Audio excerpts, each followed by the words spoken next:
The United Kingdom's Foreign Office Minister says he's concerned about the events in Cairo and added restraint and dialogue are more urgent than ever. The European Union is calling on authorities to show restraint. And Germany has urged all sides in Egypt to renounce violence. Let's bring in Shadi Hamid, who's the Director of Research of the Brookings Doha Center. They're all calling on everybody to show restraint, but that's not what we're seeing, is it? Yeah, well, I mean, first of all, these are kind of odd statements to be hearing from the leading powers of the international community, to act as if there are two sides that are equally matched and fighting each other.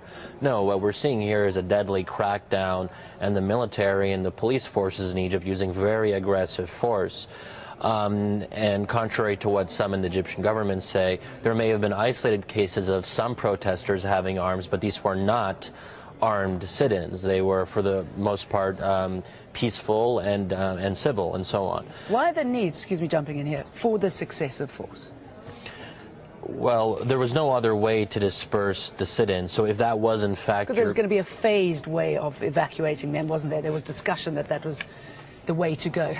Yeah, well, even if you try a phased approach, the Morsi supporters were really adamant about digging in. I just got back from Egypt the other day. I spent time in Rabat meeting with Muslim Brotherhood officials, and they were very clear about this, that they were willing to quote-unquote die for their cause if that's what it came down to.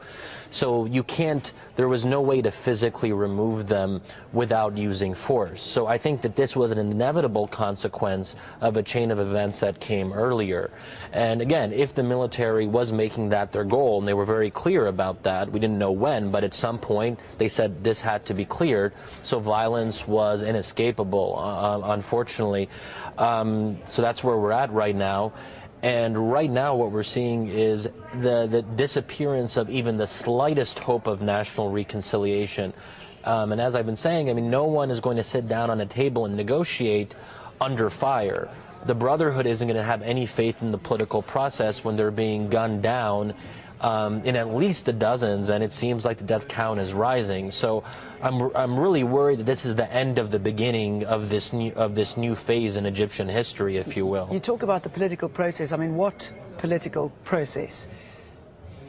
You know, I know that there's a roadmap underway, but well, there was some hope. It's not all inclusive, is it? Yeah, I mean, there was some hope before the events of today that somehow there could be a mediation effort, and that's why the U.S. and the EU and others were in Cairo in recent weeks to try to see if there was any way to bridge the gap. So there was a kind of faint glimmer of hope, and what that would look like is you release the senior leaders of the Brotherhood and unfreeze their assets, make certain guarantees that if the Brotherhood does come back into the political process, their rights will be protected, they'll be able to contest elections. That was the broad outline of a kind of understanding, but that's all done now. Isn't it just, I mean, the future of the Muslim Brotherhood, and maybe this is a little early to talk about that now, but we know that some have been arrested. We've got high-level leaders still under arrest.